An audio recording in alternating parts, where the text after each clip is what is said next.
나훈아 씨가 58년 동안 활동을 하시고 은퇴를 하신대요. 마지막 공연이 있었나 봐요. 저는 이제 기사를 봤는데 58년 동안 한 분야에서 마무리하는 그 삶이 대단하다는 생각이 들어요. 저는 그분 노래를 잘 알지 못해요. 그분이 은퇴하면서 그런 얘기를 했대요. 이제 앞으로는 피아노 앞에 다시 앉지도 않을 거고 기타도 만지지 않을 거고 연예계 쪽으로는 돌아도 보지 않겠다. 그렇게 얘기를 했다고요. 그러면서 자기가 여태까지 지금까지도 그랬나 봐요. 지금 나이가 77세인데 지금까지 자기가 먹고 싶은 거 조절하면서 안 되지. 뭐 이런 자신과의 그런 싸움 속에서 그래서 가황이라 그러더라고요. 가왕도 아니고 가요계 황제된 그래서 그렇다 그러는데 대단한 것 같아요. 저는 그분의 그런 삶을 보면서 역시 사람들이 그렇게 대우할 만하구나. 그래서 그 얘기를 하니까 모든 사람이 다 울면서 안 된다고 그랬다고 하는 그런 기사를 좀 봤어요.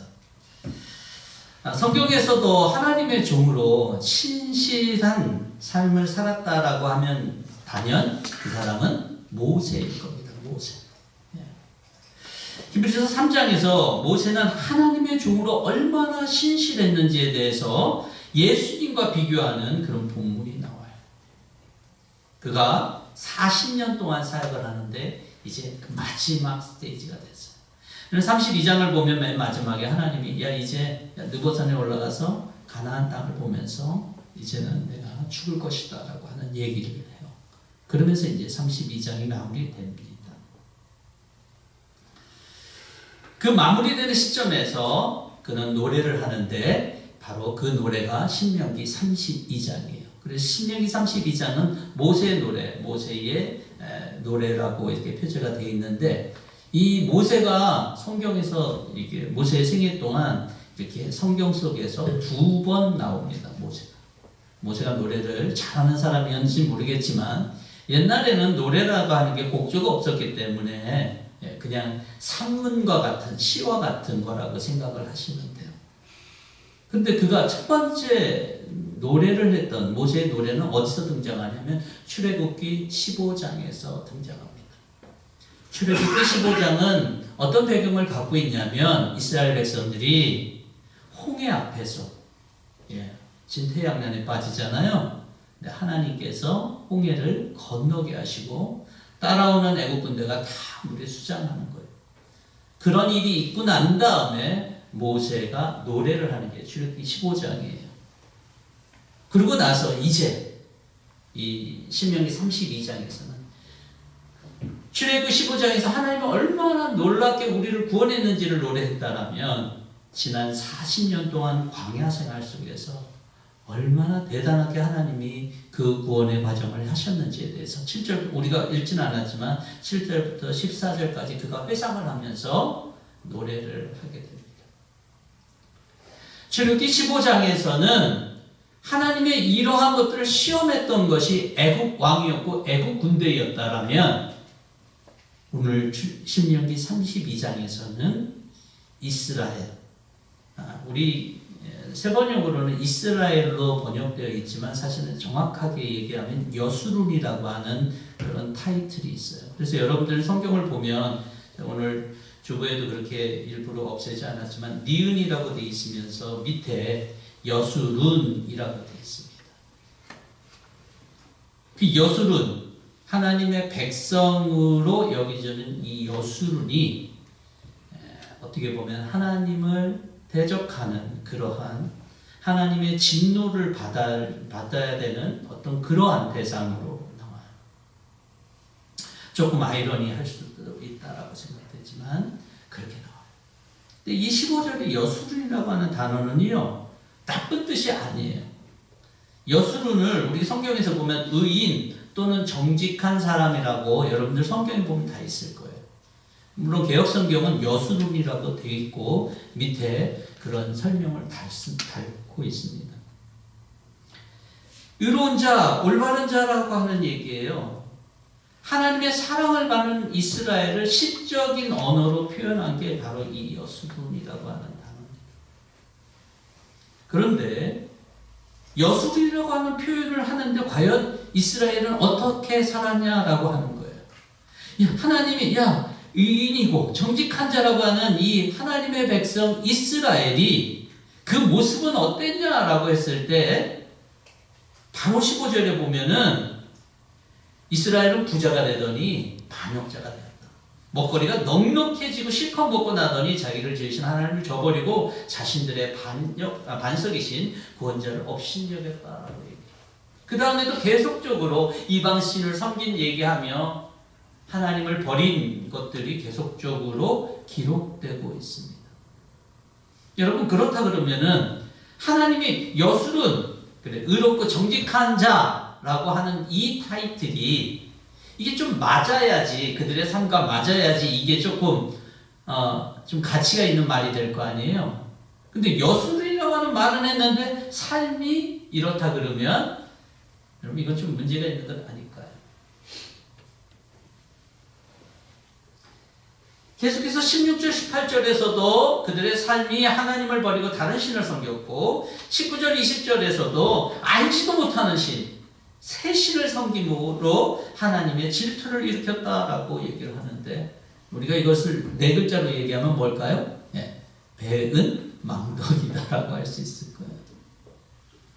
여수들이라고 하는 아름다운 타이틀을 갖고 있는 이스라엘이었지만 그들은 배은 망덕한 삶을 살았다라고 합니다. 그게 모세의 노래예요. 모세의 노래.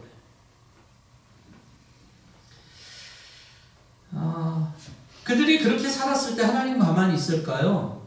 오늘 타이틀처럼 하나님은 뭐라고 그러시냐면 내가 내 얼굴을 숨기겠다. 인생에서요, 영적인 가장 큰 위기는 고난의 때가 아니라 풍요로운 때라고 하는 사실을 여러분들이 꼭 기억할 수 있어야 되기를 바랍니다. 어려울 때요, 오히려 겸손하고 애통한 마음으로 하나님께 매달려 부르짖고 그랬던 사람이 먹고 살만하면 느슨해지면서 하나님을 잊어버리고 불순종하기 쉬운 것들을 보게 돼요. 그것은 우리 때 그런 게 아니라 이미 신실했다라고 하는 다윗을 한번 여러분 보실까요? 그가 골리앗 앞에서 그렇게 불순종하고 골리앗하고 대치하는 상황에서 그랬었나요? 그의 믿음이 흔들렸나요? 아니요. 그가 사울을 피해서 이렇게 굴을 피해 다녔어요. 그냥 동굴로 이렇게 생활했던 때가 있었어요. 굉장히 오랫동안 그렇게 생활했어요. 그때 그의 믿음이 약해지고 그가 두려움에 사로잡혔나요? 아니에요. 그의 절대절명의 위기는 최고의 부와 명예와 권력의 최절정의 순간에 있었어요. 사무엘하 11장에 보면 우리의 아내를 범하는 순간, 그때는 그가 최고의 권력자였고 모든 나라들을 갖다가 이렇게 정복하고 있었을 때거든요. 모든 사람들이 왕으로서 인정해주고 그에겐 더 이상 고민이라고 하는 것을 찾아볼래야 찾아볼 수 없는 그런 시기였어요. 그런데 그때 죄를 짓고 무너졌다. 그래서 고린도전서에서 바울이 우리에게 이렇게 얘기를 해요. 그러므로 서 있다고 생각하는 사람은 넘어지지 않도록 조심하십시오. 오히려 우리 인생의 위기가 느낀다라면 그것은 우리 영혼이 어려울 때가 아니에요. 내가 뭔가 이루었다고 할 때, 평안이 찾아올 때, 풍요가 누려질 때 영적으로 위기일 때가 쉽습니다.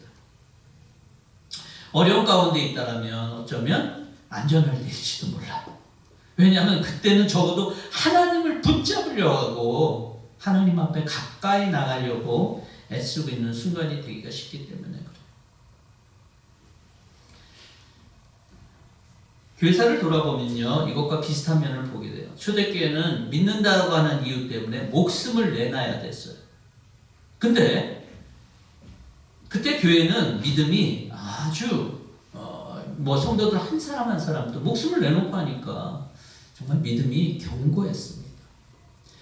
물론 문제도 있었어요. 그런데 한 사람 한 사람의 면면을 보고 교회를 면면을 보면 굉장한 믿음을 가지고 살았어요. 그때가 위기가 온 게 아니에요. 오히려 중세시대 때 여러분 교회가 세상을 다스렸어요. 교회를 다닌다라고 하는 것은 저항도 어려움도 없었어요. 교회를 다니는 것이 더 큰 이익이 될 수 있었고요. 그런데 우리가 중세시대를 평가할 때 중세시대의 교회를 암흑시대다라고 얘기해요. 교회가 없었던 게 아니에요. 그때 교회를 엄청나게 의리의리하게 짓던 시대예요. 이번에 시카고 갔을 때 락펠러 그 리버사이드 처치가 여기 있잖아요. 이거보다는 좀 작은데 규모가 큰 교회가 락펠러가 세운 교회가 있더라고요. 근데 거기는 이제 투어를 했는데 유럽에는 그거보다 더 아름답고 큰 교회들이 엄청 많잖아요. 다 중세시대 때 다 이루어졌다고 그러는데 왜 우리는 그때를 암흑시대라고 할까요? 왜냐하면 그때 모든 것들이 다 권력도 있었고 힘도 있었고 모든 것이 풍족했지만 교회에 없었던 것은 하나님을 바라보는 하나님을 의지하려고 하는 그런 마음들이 약했기 때문에 어쩌면 오늘 15절에 있었던 것처럼 부자가 되고 나서 반역자가 되는 삶이 그들에게 있었기 때문에 교회도 그런 것 같아요. 작은 교회 있을 때는 교회다운 모습을 가지고 있다가 큰 교회가 돼서는 그런 모습을 잃어버린 교회들이 좀 많아서 세상에 그런 지탄을 받는 그런 경우도 있는 것 같아요. 그래서 가끔은 교회가 커져야 되는 게 맞나? 라고 하는 의문도 가지지만 그렇다고 제가 작은 교회가 대안이라고 말하는 건 아니에요. 그것에 가질 수 있는 그러한 연약함이 다분히 있기 때문에 그래요. 풍요가 주는 위기가 신앙이 약한 자들이든 강한 자들이든 상관없이 우리에게 위기를 가져다 줄 수 있다라고 하는 사실을 그래서 우리는 언제든지 주님을 향한 믿음과 헌신에 있어서 우리가 이런 우리에게 모든 것들이 편안해지고 안전되다 그럴 때 우리 자신들을 잘 돌아볼 수 있는 지혜를 가져야 될 것입니다. 앞서 말씀드린 것처럼 20절에 그들에게 나의 얼굴을 숨기겠다라고 하는 얼굴을 숨기시는 하나님은 어떻게 보면 당연한 것 같아요. 하나님은 야 내가 두고 보겠다. 이 타락한 세대 진실이라고는 털끝만큼도 없는 자들이다. 이런 평가가 어떻게 보면 하나님이 하신 40년 동안 하나님이 그렇게 하신 것들 우리가 잘 아는 말씀인데요. 10절에 보면 감싸주고 보호하고 당신을 눈동자처럼 지켜 독수리가 그 보금자리를 뿜는 것처럼 뭐 이렇게 하셨다라고 우리가 32장 7절부터 14절까지 보면 그렇게 돼 있거든. 그런데 그렇게 부응하지 못했던 하나님을 버린 이스라엘에 대해서 하나님의 이런 반응 어떻게 보면 당연할 거예요. 그리고 그 반응이 얼마나 무섭냐면 22절에 보면 나의 분노에서 나오는 불꽃이 저 아래 수월까지 타들어가며 라고 얘기하고 있어요. 네, 지옥불까지도 지옥에까지도 타들어가게끔 하나님의 진노가 무섭다라고 하는 것을 얘기해주고 있거든요. 하나님의 얼굴을 가리우신 결과가 이렇게 무섭다는 거예요. 제가요 우리 수요일날 그 성경 공부 때 우리 이렇게 사진을 갖다 어떻게 편집하는 거에 대해서 우리 하워드 집사님하고 잠깐 얘기를 했는데 지금은 사진 수정하기가 굉장히 좋습니다. 이렇게 손 이렇게 쭉 누르면 이렇게 사람 모양이 이렇게 딱 나와요. 사진에서. 예, 요즘엔 그래요. 근데 이게 얼마나 어려운 거냐면 제가 옛날에 이렇게 사진을 편집하려고 그럴 때 이걸 밤새워서 한 땀 한 땀 한 땀 했던 적이 있거든요. 그랬던 경험이 있는 저에게는 이게 너무나도 놀라운 거예요. 어떻게 이게 한 번에 이렇게 되지? 어떻게 깨끗하게 되지? 그리고 그걸 싹 지우면 그 뒤에가 마치 없었던 것처럼 그렇게 배경이 되고 하는. 좀 그것을 보면서 기술이 예전과 달리 여러분 하루가 다르게 뭐 달라지는 것들을 보게 돼요. 편리하긴 하지만 만약에 이 기술이 우리를 콕 집어서 우리를 갖다가 딱 무브하고 리무브하는 그러한 기술로 쓸 수도 있지 않을까. 지금은 모든 정보들이 다 이렇게 숨기지 못하는 시대가 돼가는 것 같아요. 그래서 어떤 사람들은 이것 때문에 핸드폰도 다 끊고 저기 인터넷도 안 터지는 데 가서 사는 사람들도 있다 그렇지만 우리는 삶이 그게 아니잖아요. 우리가 아무리 정보를 많이 노출하지 않는다 그래도 아는 사람들은 다 알 거라고. 그 사람이 어느 날 우리를 톡 집어가고 리무브할 수도 있는 날이 금방 오지 않을까요? 그게 꼭 영화의 날 이야기만은 아닐 것 같아요. 코로나로 인해서 우리가 수요일, 금요일 새벽 예배 모든 예배들이 줌이라고 하는 편리한 도구로 이렇게 사용해서 많은 사람들이 접속해서 예배를 드렸어요. 근데 이제 다 코로나가 끝나고 다시 모이려고 그러는데 큰 교회는 작은 교회는 상관없이 모두가 잘 모이기가 어렵다는 거예요. 그래서 어떤 교회는 다시 줌으로 가는 교회도 있더라고요. 이런 변화가 굉장히 빨라졌고 그 말은 변화가 빨라졌다는 말은 그 변화에 적응하는 사람들이 굉장히 달라진다라고 하는 것을 얘기해 주는 거예요. 저는요, 이런 일련의 상태들을 보면서, 하나님을 얼굴을 숨기시고, 하나님을 떠난 백성들이 하나님의 얼굴을 숨기시고, 하나님이 우리를 저주하고 멸망케 한다면, 진짜 금방 망하겠구나라고 하는 생각을 해요. 단번에 망할 수 있다. 무너지는 것이 이렇게 천천히 무너지는 것이 아니라 단번에 콜랩될 수 있다라는 사실들을 저는 생각하게 됩니다. 그러면서 우리는 하나님 왜 내게 얼굴을 가리냐라고 묻지만 우리가 하나님을 섬기면서 하나님이 아닌 다른 신들을 섬기면서 하나님을 격분케 하고 하나님 질투하게 하고 그 질투에 불을 붙이는 우리 자신들은 돌아보지 못할 때도 있다는 생각을 해보게 돼요. 여러분들에게 하나님은 지금 어떻게 하고 계십니까? 얼굴을 숨기고 계십니까? 얼굴을 비추고 있습니까? 향하고 있습니까? 우리는 하나님이 우리의 얼굴을 가리신다는 것에 대한 그런 두려움 속에 그 얼굴 가리고 있는 것에 대한 결과가 어떤 것인지를 우리는 두려운 마음으로 알고 있어야 돼요. 그래서 우리가 하나님의 은혜를 잊지 않고 하나님을 바라보면서 나가는 제 백성들이 되어야 될 거예요. 하나님이 당신의 얼굴을 숨기시는 두 번째 이유에 대해서 이 노래에서는 결정적인 것은 뭐냐라고 했을 때 우상 숭배였어요.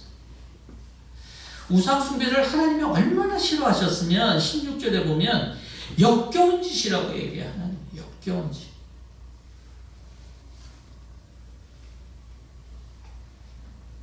하나님은 이 우상 숭배를 역겹다라고 얘기해요. 그리고 그 하나님의 마음을 또 한편으로 이해하는 말은 뭐냐면 21절에 나오는 하나님의 질투예요. 이 질투에 불이 붙으면 수월까지 내려간다라고 얘기했을 때 하나님의 질투. 하나님은 왜 질투를 하시고 당신의 얼굴을 가리실까라는 생각을 좀 해봅니다. 여러분 질투는요 사랑하지 않고 질투할 수가 없겠죠, 그렇죠? 질투하지 않는다라고 하는 사람들 중에 진짜 그 사람이 사랑해 본 적이 있을까라는 생각을 해볼 수 있을 거예요. 누군가에게 온 마음을 다 주었는데 그가 다른 사람을 사랑하면 질투할 수밖에 없겠죠. 그리고 질투로 인한 그런 분노는 굉장히 클 수밖에 없을 거예요. 이것을 묵과하면서 지나가는 사람이 없을 거예요. 우상 숭배는 하나님이 아닌 다른 것들을 단순히 섬기는 게 아니라 진짜 사랑하는 거예요. 여수르인 이스라엘 백성들이 어떻게 했냐면 하나님을 완전히 떠나서 이방신을 섬기는 것도 있었지만 그들이 어떻게 했냐면요 하나님을 섬기는 척 하면서 이방신을 사랑했다라고 하는 거예요.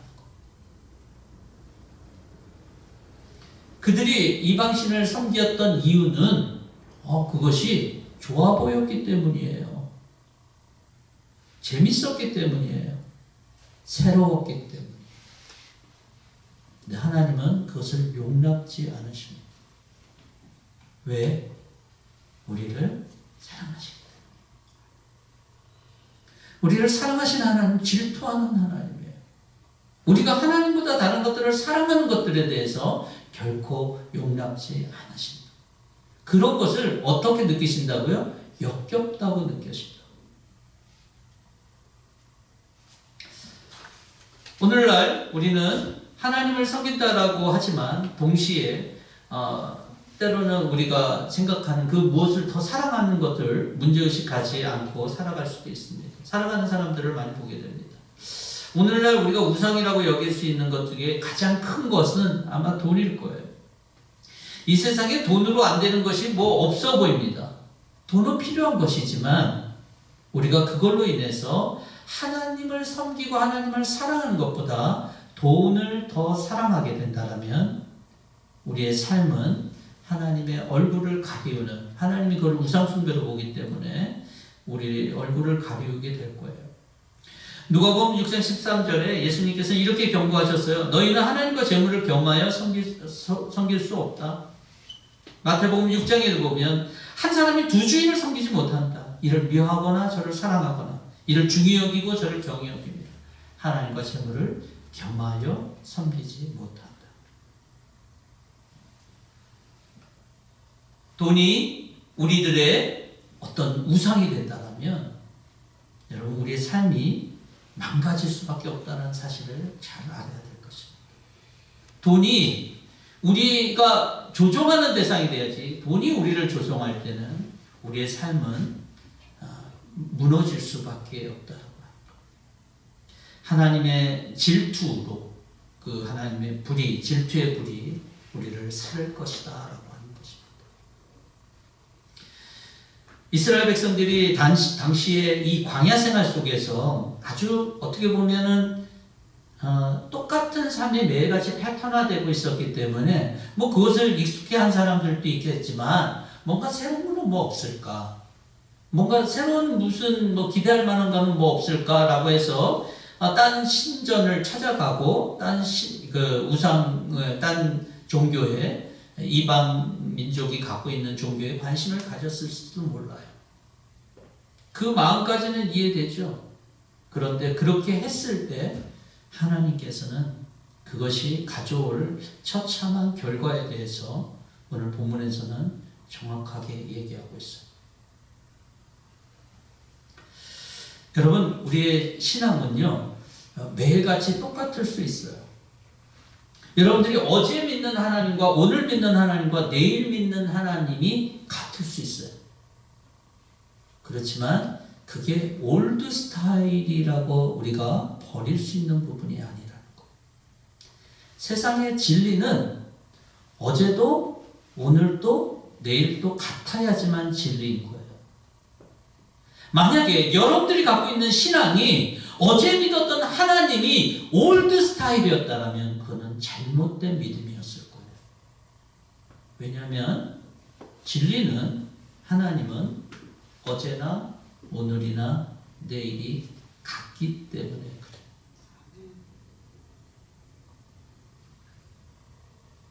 성경은요, 예나 지금이나 하나의 진리를 말하고 있기 때문에 저와 여러분들이 믿어야 될 진리라고 볼 수 있는 거예요.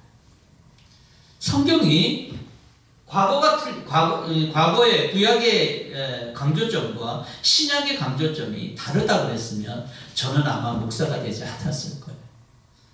성경이 창세기부터 계시록까지 이랬다 저랬다 했으면 저는 절대로 성경을 믿지 않았을 거예요. 하나님을 믿지 않았을 거예요. 하나님이 믿을 만한 분인 이유는 그분이 절대 변하지 않기 때문에. 그래서 그분에게는 올드 스타일이 없어요. 우리의 믿음이 올드 스타일이 있고 뉴 스타일이 있다면 그건 뭔가 잘못된 거예요. 우상숭배는 마음이 하나님을 향한 온전한 마음을 가진 자들에게는 들어설 수가 없어요. 하나님으로 가득 찬 인생들에게는 그 우상 숭배에 대한 마음이 가지지가 않는다는 거. 누구한테 갈까요? 뭔가 하나님으로 가득 채운 게 아니라 뭔가 그 나머지 부분을 empty로 놔둔 거예요. 그러니 이 부분을 채우기 위해서 뭔가 다른 세상의 것들을 채우고 싶겠죠.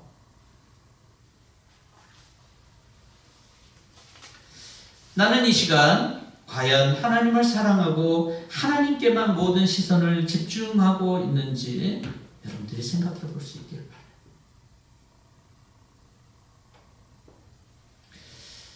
여러분들 혹시 하나님이 이렇게 너는 나에게 마음이 없다라고 말씀하실까 두렵지는 않습니까? 내가 세상에 있는 것으로 너무 시선과 관심을 두고 있는 경우가 많기 때문에 나만을 바라보시고 질투할 만큼 나를 사랑하시는 하나님을 외롭게 만듦으로 인한 그러한 내 마음에 어떠한 부담이나 내 마음에 그러한 고민들이 있을 수도 있을 거라는 생각이 들어요.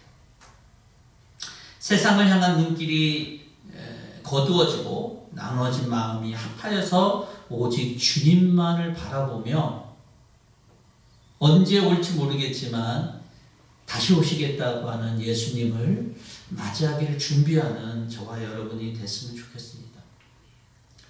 제가 청년 때요 중찬당에 활동한 적이 있었는데 그 이름이 주바락이었어요. 주바락. 예. 주님만 바라자라고 해서 그때 무슨 그러한 이게 좀 이슈가 됐었는지 모르는데 그 전에도 그 단어가 있었는지 모르겠는데 어쨌든 같이 모여서 뭐 이름을 타이틀을 정하는데 뭘로 할까라고 며칠 동안 고민을 한 적이 있었는데 그때 다 같이 그럼 저는 제일 나이가 어렸기 때문에 제가 뭐 말할 건 아니었지만 저보다 선배인 분들이 그렇게 정했어요. 저는 우리 모두가 주바라기로 살기를 또 이 한 주간 또 내가 주님을 바라면서 살기를 그렇게 다짐하는 저와 여러분 됐으면 좋겠습니다.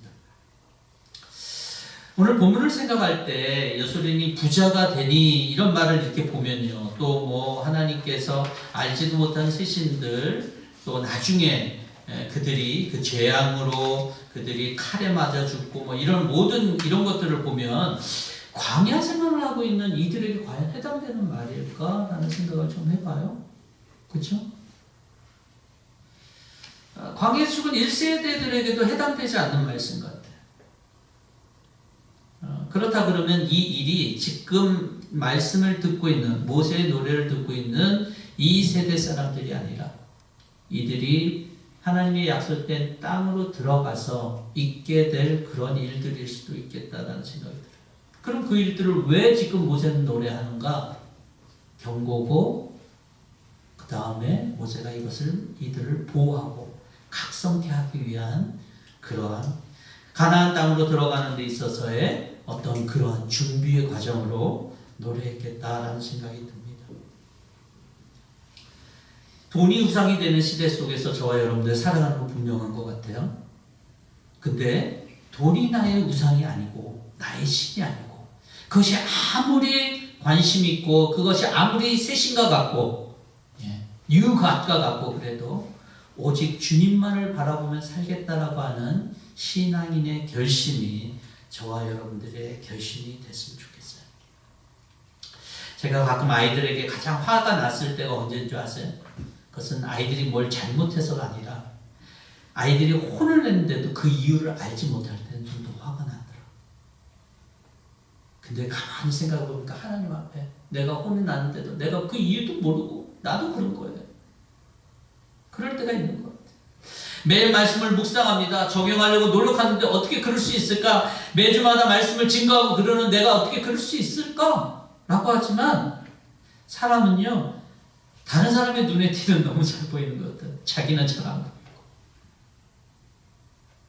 이게 우리의 딜레마 아닙니까? 그래서 우리는 깨닫지 못하는 우둔함에서 벗어나야 돼요. 주님이 내게 지금 마음을 갖고 있는 마음과 뭘 원하시는지를 우리가 바라보는 그런 민감함이, 영적인 민감함이 저와 여러분들 가운데 있기를 바랍니다. 이래서 영적인 민감함이 우둔해서 망한 사람이 있잖아요. 사무엘의 그 선배였던 엘리라고 하는 대제사장. 성경은 그가 우둔하여졌다라고 성경 기록하고 있어요. 그리고 그의 마지막이 어땠는지 저와 여러분 잘 알고. 은혜를 잊어버리는 삶, 배은망덕한 삶에 하나님께서는 그의 얼굴을 숨기십니다. 우상 숭배하는 사람들, 세상을 더 사랑하는 사람들에게 하나님은 얼굴을 숨기십니다. 하지만 하나님은 우리에게 얼굴을 숨기고 싶어 하시는 분이 아니에요.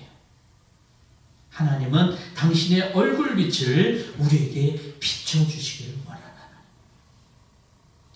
민수기 6장에 보면 이런 고린도 후서 13장에 축도도 있지만 민수기 6장에 축도곡도 있어요. 그 축도는 아론의 축도라고 하고 신약의 축도는 바울의 그런 축도겠죠.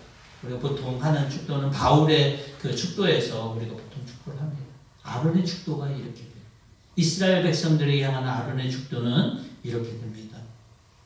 여호와는 내게 복을 주시고 너를 지키시기를 원하며 여호와는 그의 얼굴을 내게 비추사 은혜 베푸시기를 원하며 여호와는 그 얼굴을 내게로 향하여 드사 평강 주시기를 원하노라.